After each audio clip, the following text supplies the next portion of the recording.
Welcome guys. आज हम लोग समझेंगे प्राइस सस्टेनेंस के बारे में। देखिए, जो चीज़ मैं आपको बता रहा हूँ ये एक प्रोप्राइटी कंसेप्ट है। प्रोप्राइटी प्राइस एक्शन का एक कंसेप्ट है और ये चीज़ हर जगह एप्लीकेबल है, हर एक टाइम फ्रेम पर एप्लीकेबल है।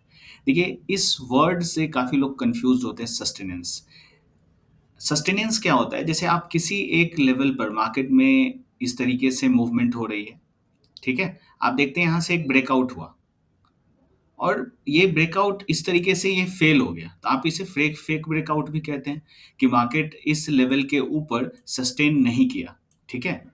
सस्टेन यहाँ पर नहीं किया और मार्केट नीचे आ गया। तो ये आपको कब पता चलता है?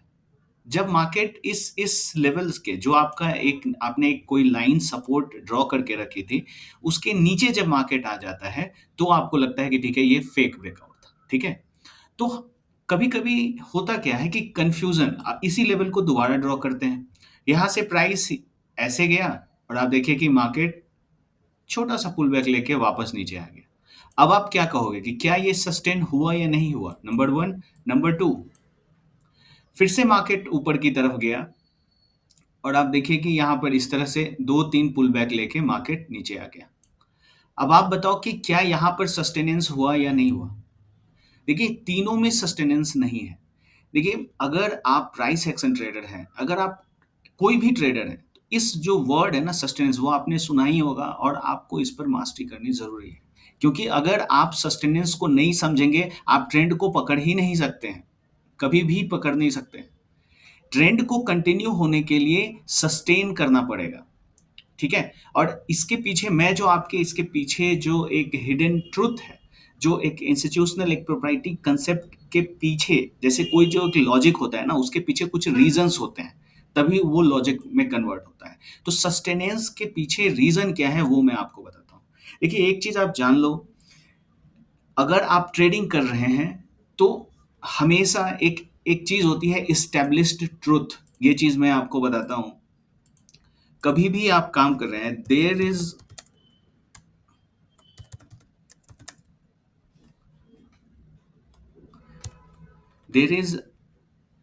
always an established truth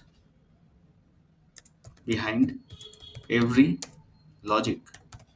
देखिए, अगर लाइफ में भी आपको ये चीज़ याद रखना, आप प्राइस एक्शन ट्रेडर हैं या किसी भी तरीके से अगर आप सक्सेसफुल हैं, पूरे लाइफ में भी अगर कोई भी चीज़ सही है, तो उसके पीछे एक ऐसा ट्रुथ होता है। जैसे कि आप एक एक एक चीज़ आप ये समझ लो, अगर मैं आपका ऐसा कहूँ कि अगर कोई एक सॉकर का गेम हो रहा है और इसमें गोल्स आपको करने हैं, जिसने ज़्यादा गोल्स किए वो विन होगा, ठीक है? तो अगर कोई एक सॉकर प्लेयर है, उसने 4 गोल्स किए, एक टीम ने और दूसरे टीम ने 3 गोल किए, तो आपको ये पता है कि 4 इज़ ग्रेटर देन 3, तो ये विन होना है, इसमें कोई कन्फ्यूज़न नहीं है, क्योंकि रिज़ल्ट आपको पता है कि 4 और 3 में 4 ज़्यादा है, मैथमेटिक्स है या किसी भी तरीके से आपको ये इसे कहते हैं एस्टेब्लिश ट्रुथ। इस चीज़ से डिनाई नहीं किया जा सकता। वही चीज़ है प्राइस सस्टेनेंस, ध्यान से इस चीज़ को समझिएगा। अब देखिए कि सस्टेनेंस आप स्ट्रक्चर के फॉर्म में अगर ढूँढ रहे हैं, ठीक है?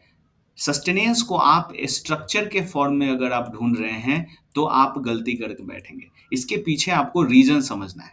रीज़न क्या है, वो मैं आपको बताता हूँ। देखिए, सबसे पहले आपको ये देखना है कि जब भी आप ट्रेड कर रहे हैं, तो प्राइस किस तरीके से किस लेवल पर बिहेव कर रहा है। बिहेव करने का मतलब क्या है? आपको वहाँ पर फिर से स्ट्रक्चर्स पर नहीं जाने हैं कि स्ट्रक्चर किस तरह से फॉर्म हो रहा है, उस पर नहीं जाने हैं। आपको उसके पीछे एक चीज़ ये समझना है कि देखिए, अगर कोई एक लेवल है और यहाँ से एक ब्रेकआउट हुआ है, ठीक है? ये यही वाली चीज़ आपको यहाँ पर देखना है। तो आपको देखना है ये ब्रेकआउट का मतलब क्या हुआ कि buy orders are greater than sell orders, right? समझ में आया आपको? ये अगर रेसिस्टेंस आप इसे कह रहे थे ना, इस लेवल को आप रेसिस्टेंस कह रहे थे, तो आप मान लो यहाँ पर मैं आपको बताता हूँ कि यहाँ पर आप समझो कि सेल ऑर्डर्स थे, वो यहाँ पर 100 थे, ठीक है? अब मार्केट इस तरह से शूट अप कर गया। इसका मतलब क्या हुआ? कुछ अनफिल्ड ऑर्डर्स हैं। जैसे होता क्या है कि इस तरह के मूवमेंट किसी न किसी डेटा रिलीजेस, कोई news, events, policy changes, Fed के कुछ न्यूज़ हो, उस तरीके से ये चीज़ें आती हैं, ठीक है? आरबीआई पॉलिसी ऑफ इंडिया में काम कर रहे हैं, तो उस कारण ये आती है। तो इसमें कोई भी एक ऑर्डर आप समझो कि नहीं बन पाता है। ये इसके लिए मैं एक अलग से डेडिकेटेड वीडियो बना दूँगा कि अनफिल्ड ऑर्डर्स इंस्टीट्यूशंस के कैसे होते हैं, इन्वेस्टमेंट में किस तरह से काम आते हैं। अगर आपको वो चीज़ चाहिए, तो आप मुझे कमेंट में बता देना। अब यहाँ पर हम लोग देखते हैं, देखिए buy orders are greater than sell orders. अगर यहाँ पर 100 ऑर्डर्स सेल के थे, मार्केट यहाँ पर आ गया, इसका मतलब क्या हुआ? इसका मतलब हुआ कि सेल ऑर्डर्स 100 थे और यहाँ पर जो बाय ऑर्डर्स है वो आप समझो 500 हो गया, ठीक है? तभी तो मार्केट शूट अप किया। अब जब मार्केट यहाँ से आता है, अब देखिए जिसको भी प्रॉफिट हो गया, वो प्रॉफिट कहीं ना कहीं मार्केट रेसिस्टेंस लेगा, वो प्रॉफिट को बुक करेगा, राइट?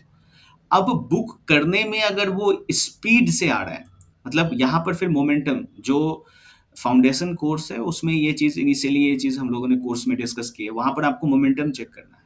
अगर इसका मोमेंटम जो है स्लो है बायर्स का, ठीक है, बायर्स का स्लो है और सेलर्स का हाई है, बायर्स का स्लो है, तो क्या होगा? इस तरीके से प्राइस बिहेव करेगा। यहाँ पर स्ट्रक्चर पे नहीं जाना है कि कितने लेग में जा रहा है, यहाँ इसके पीछे रीजन मैं आपको बताने की कोशिश कर रहा हूँ। अब यहाँ पर एक सिनेरियो है कि यहाँ पर सबने प्रॉफिट बुकिंग की, जल्दी से बुकिंग करके कर दी, इस लेवल के नीचे मार्केट आ गया है, ठीक है, स्ट्रक्चर कोई भी हो। दूसरा, एक इसी में सिनेरियो में आपको समझाता हूँ कि सस्टेन कब हम इसे कह देंगे। अगर यहाँ से प्राइस ब्रेकआउट हुआ और फिर से अगर किसी ने प्रॉफिट बुकिंग की, फिर से किसी ने बाइंग करने की अटेम्प्ट कर दी, आप समझ रहे हो? वैल्यू किस तरीके से बनता है, आप उस चीज को समझिए। हो सकता है आप प्राइस एक्शन ट्रेडर हो, फिर भी यहाँ पर काफी लोगों को कंफ्यूजन होता है। यहाँ पर कोई एक बायर आ गया, आप समझो, ठीक है, कि कोई एक बायर आ गया और इसने प्राइस को इस ये जो प्रॉफिट बुकिंग या जो सेलिंग ऑर्डर्स थे उसको बाई करने की कोशिश कर ली। अब यहाँ पर क्या बन गया? एक वैल्यू एरिया बन गया, ठीक है। अब उसके बाद अगर मार्केट नीचे की तरफ आता है, चांसेस आर हाई। यहाँ पर आपको सपोर्ट रेसिस्टेंस पर काम नहीं होता है, एरियाज, हम लोग इसे फाउंडेशन कोर्स में डिस्कस करते हैं, एरिया के कंसेप्ट लगते हैं, इसके लिए वीडियोस भी मैंने बना रखी है, तो वो कंसेप्ट लगते हैं। ऐसा आप सिर्फ एक लाइन ड्रॉ कर लोगे, उससे आप समझोगे किस लेवल से बाइंग आएगी, तब तो आपके स्टॉप लॉसेस हिट होंगे। एरिया का मतलब ये भी नहीं है कि एक इसे आप एक जोन बना लो, ये चीज़ कुछ अलग है। प्रोप्राइटी के जो फाउंडेशन जो कोर्स में उसमें चीज़ डिस्कस है। एनीवे हम लोग इस पर आते हैं। तो जब यहाँ पर कोई एक बायर ने अगर अटेम्प्ट कर लिया ना, तो यहाँ पर एक वैल्यू क्रिएट हो गया। तो अब इसका मतलब क्या हुआ कि यहाँ पर बिजनेस होने लगा। आप इस चीज़ को समझो, यहाँ पर एक बिजनेस होने लगा और इस बिजनेस का मतलब क्या है? ट्रांजैक्शन।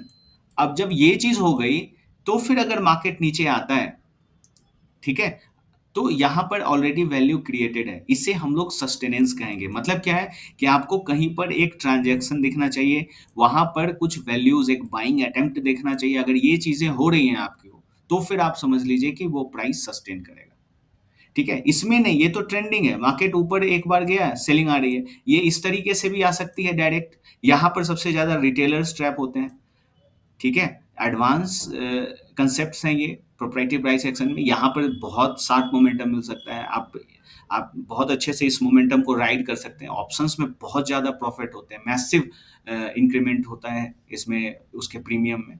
ओटीएम को लेके भी आप बहुत अच्छा इसमें एक मूवमेंट को कैप्चर कर सकते हैं। सेकंड, इस तरीके की मूवमेंट। थर्ड, इस तरीके की मूवमेंट। तो आपको स्ट्रक्चर्स पर नहीं जाना, आपको ये देखना है कि क्या यहाँ पर बिजनेस हुआ, क्या यहाँ पर किसी ने बाइंग अटेम्प्ट की। अगर ये चीज आप समझ गए, तो आप सस्टेनेंस आपके समझ में आ जाएगा, ठीक है। इस चीज को हम लोग अब देखते हैं चार्ट पर कि किस तरीके से काम करता है, क्योंकि सस्टेनेंस ही एक इकलौती चीज है। जैसे ही सस्टेनेंस, देखिए सस्टेनेंस को आप कह सकते हैं, ये इक्वल्स टू है मोमेंटम के, ठीक है। अगर सस्टेनेंस है तो मोमेंटम रिवर्स हो जाएगा, रिवर्सल में काफी ज्यादा मदद करता है, ठीक है।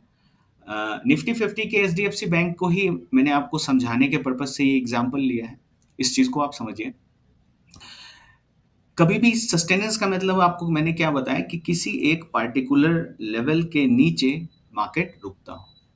अब हम लोग आते हैं, अब जैसे देखिए ये एक सपोर्ट लेवल है, ठीक है, ये एरिया एक सपोर्ट लेवल है, इसके नीचे मार्केट आया, ठीक है। यहाँ पर क्या है ना कि मैं आपको ये बाइंग का एग्जांपल दिया, आप सेल की तरफ से इसे समझिए। अब अगर यहाँ पर बायर्स एग्रेसिव होते तो क्या होता कि इस सपोर्ट के ऊपर मार्केट आ जाता, मतलब इस एरिया से, एक सेकेंड, राइट। अब देखिए ये जो बायर है ना, ये जो बायर आप देख रहे हो, ये बायर इस लेवल के ऊपर आ जाता, तो फिर आप इसे कहते हैं सस्टेनियर। अब यहाँ पर मैंने आपको बताया कि यहाँ पर बिजनेस होना चाहिए। अगर आप बाइक यहाँ अगर आप यहाँ बाइंग के तरफ के ट्रेड देख रहे हो तो यहाँ पर कोई ना कोई एक बायर होना चाहिए। यहाँ पर क्या है कि आप सेल कर रहे हो तो कोई ना कोई सेलर, फिर से देखिए कि मार्केट में एक सेलिंग आई, तो अब हो तो क्या रहा है कि यहाँ पर इसे सस्टेन करना कहेंगे। एक बारी अगर किसी लेवल के नीचे मार्केट सस्टेन करता है तो वो इजिली चेंज नहीं होता है। यही जो लॉजिक देखिए, जब तक आप लॉजिक को मास्टर, प्राइस एक्शन या फिर प्रोप्राइटरी प्राइसिंग इजी टास्क नहीं है। आपको बहुत मेहनत करनी पड़ती है, छोटी-छोटी चीज़ों पे काम करना पड़ता है, आपको अपनी प्रैक्टिस करनी होती है। आप किसी और के वीडियोज़ और कांसेप्ट्स और उसके जो नॉलेज उसको देख के ट्रेड करना चाहोगे वो नहीं होगा। एक सही लॉजिक सीखने समझने के बाद आप जब तक खुद अप्लाई नहीं करोगे, आप वो चीज़ें खुद से नहीं देख सकते हो, आप ट्रेडिंग में सक्सेसफुल नहीं हो सकते। आप कहीं से भी सीखो। एक ये बहुत हार्श ट्रुथ है, लेकिन मैं आपको ये चीज़ मैं आपको इसलिए बता रहा हूँ। ठीक है, अब यहाँ से देखिए कि मूवमेंट आई, क्या इसने इस हाई को ऊपर ब्रेक किया? नहीं किया। प्राइस सस्टेन कर रहा है। आप देखिए सपोर्ट लेवल देखिए, यहाँ से सेलिंग चालू हुई, मार्केट नीचे आया, ठीक है? अब यहाँ पर क्या है कि इसी को कहते हैं सस्टेनेंस। मार्केट सस्टेन देखिए, बायर्स अगर सही सस्टेनेंस को आपने सही लेवल पे, बाकी जो प्रोप्राइटरी कांसेप्ट्स है वो लगा के आपने समझ लिया ना, इसी एग्जांपल में आप देखिए कितना पावरफुल वो चीज़ है। अब इसके बाद क्या होता है, इस लेवल पर यहाँ से मार्केट में आप देखिए कि मूवमेंट, यहाँ इसने रेंज को ओपन किया, यहाँ से जो मूवमेंट चालू हुई, यहाँ तक मार्केट आया। अब क्या इस लेवल के नीचे मार्केट सस्टेन कर रहा है? आप देखिए कि हाँ, सस्टेन कर रहा है। अगर ये होता तो इस लेवल के ऊपर आ जाता, और ऊपर जैसे ही आता वहाँ से आपको रिवर्सल स्पॉट कर पाओगे और फिर बहुत अच्छा, फिर से पूरा ट्रेंड ही शिफ्ट हो जाएगा। ठीक है? तो ट्रेंड आप देखिए कि क्या इस लेवल पे देखिए, यहाँ पर एक फिर से, यहाँ पर फिर से रिटेल ट्रेडर्स इसे ब्रेकआउट देके कि मार्केट फिर से एक बाइंग की तरफ आ गया, लेकिन नहीं, आपका जो कंटेक्स्ट है वो वही है, मूवमेंट डाउन साइड ही है। आप देखिए यहाँ पर इस लेवल पर देखिए, अब देखिए यहाँ से जो ये जो सेलिंग चालू हुई, ठीक है, ये जो सेलिंग चालू हुई यहाँ तक आई, फिर से अब यहाँ पर क्या हुआ, ये इस लेवल से रिजेक्शन को देखिए, ठीक है। अब इस लेवल पर आप देखिए कि हुआ क्या, इस लेवल के नीचे मार्केट आया, ठीक है, अब इसके नीचे नहीं जा पा रहा है, तो यहां से मोमेंटम शिफ्ट हो रहा है। अब हमें देखना है सस्टेनेंस। तो अगर आप मेजरली अगर यहाँ इस लेवल से देखें, यहाँ पर, क्योंकि इस लेवल से ही देखिए कि एक सेलिंग आई थी, यहाँ से डायरेक्ट सेलिंग है। अगर ये गैप है तो आप इसे एक रेड बार समझ सकते हो, यहाँ से यहाँ तक का रेंज ओपन है। तो अब यहाँ पर देखिए एक बड़ी रेंज में आप काम कर रहे हो, राइट। अब आपको देखना है कि क्या इसके नीचे प्राइस सस्टेन कर रहा है, तो आप देखिए कि हाँ, प्राइस सस्टेन कर रहा है। अब दूसरा, आप देखिए कि हमेशा कब, जब तक लो बनाता रहेगा मार्केट, अगर इसके नीचे भी अगर लो फिर से अगर कोई क्रिएट करता, अगर सेलर्स के पास पास उतने ऑर्डर्स होते, उतनी पावर होती, तो फिर से ये ट्रेंड में चलता आता। लेकिन आप देखिए कि यहाँ पर हो क्या रहा है कि लो नहीं लग रहा है, कोशिश कर रहा है लेकिन बायर्स आ जा रहे हैं, ठीक है। तो अब इस एरिया के ऊपर अब आप देखते हैं कि देखिए क्या हुआ, यहाँ से ब्रेकआउट आया, इस लाइन को हम लोग एक्सटेंड कर देंगे, ठीक है। अब देखिए कि यहाँ पर जैसे ही ये ब्रेकआउट आया, अब हो सकता था कि ये वही चीज़ यहाँ पर, ये जो आपको बाई साइड का अब एग्जांपल आ गया, आप समझ पाओगे, ये ब्रेकआउट सस्टेन करता या फिर फेक ब्रेकआउट होता, फिर से इस रेंज में आपको ये डर होगा कि मार्केट इस तरीके से नीचे आएगा, और यहाँ देखिए अब यहाँ पर है, तो आपके माइंड में ये आ गया कि अब मार्केट इस लेवल के नीचे आ जाएगा। लेकिन अब देखिए हुआ क्या, यहाँ पर क्या हुआ, मैंने आपको क्या बताया कि इस चीज़ को देखिए, यहाँ पर हुआ क्या कि जब भी बाइंग किसी एक लेवल को जब मार्केट ब्रेकआउट करता है और उसके बाद जब सेलिंग आती है, तो वहां पर एक नया बायर क्रिएट होना चाहिए, ठीक है। अब यहाँ पर देखिए कि क्या इस लेवल पर बायर क्रिएट हुआ, तो आप देखिए इसने फिर से अटेम्प्ट किया उठाने का, तो ये जो एरिया है ना, ये जो एरिया है, ये आपका बन गया एक वैल्यू एरिया, ठीक है? अब यहाँ पर ट्रांज़ैक्शन होने लगे, कोई एक दूसरा फंड भी आ गया, ठीक है? अब अब ये जो आपका लेवल है, आपको फिर से इस सपोर्ट रेजिस्टेंस पर नहीं जाना है। वैसे मोस्टली एक्ट करता है, लेकिन आपके स्टॉप लॉसेस ट्रिगर होते हैं, इसीलिए एरियाज़ के कांसेप्ट्स को समझना होता है। तो ये जब एक सही वैल्यू एरिया आपने आइडेंटिफाई कर लिया, तो फिर यहाँ से एक ट्रेंड में शिफ्ट आपको देखने को मिलेगा। अब देखिए, फिर से मार्केट किस तरीके से यहाँ पर फिर से लोग अब कंफ्यूज हैं कि अब यही ट्रेंड सेलिंग की चालू है, लेकिन आप क्या कर रहे हैं, इस कंसेप्ट के बेसिस पे अपसाइड के मोमेंटम को ट्रैक कर रहे हैं। ठीक है? अब इसके बाद देखिए, फिर से वही चीज कि क्या इस लेवल के ऊपर, क्या ये फेक ब्रेकआउट है, सस्टेन कर रहा है इसके ऊपर या नहीं, क्वेश्चन आपके माइंड में ये है। तो आपको देखना है कि क्या सेलर के ऑर्डर को फिर से कोई बायर कंज्यूम कर ले रहा है। तो देखिए कि यहाँ पर सेलर्स के ऑर्डर को बायर ने यहाँ पर कंज्यूम कर लिया, ठीक है, यहाँ भी कंज्यूम किया, यहाँ भी कंज्यूम किया, और उसके बाद अब अगर यहाँ कोई भी सेलिंग आती है तो ये आपके लिए एक अपॉर्चुनिटी होगी बाई की, और उसके बाद मार्केट इस तरीके से परफॉर्म करेगा। ठीक है? तो इसलिए आपको मैंने बताया कि सस्टेनेंस का मतलब क्या है कि वैल्यू एरिया को समझिए। वैल्यू एरिया क्या होता है? जहाँ पर एक फिर से ट्रांज़ैक्शन, तो आपको स्ट्रक्चर्स पर नहीं जाना है कि स्ट्रक्चर किस तरीके से फॉर्म हो रहा है, क्या मैं वैसा देख लूँ, कितने पुलबैक्स देख लूँ, कितने लेग्स में देख लूँ, इस चीज़ पर आपको फोकस नहीं करना है।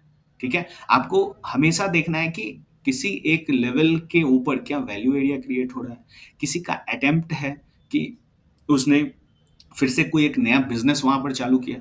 ठीक है, अगर वो चीज हो रही है तो इसका मतलब वो एक इंटरेस्टेड एरिया है, वो एक वैल्यू एरिया है, वो आने वाले समय में उस चीज की वैल्यू है।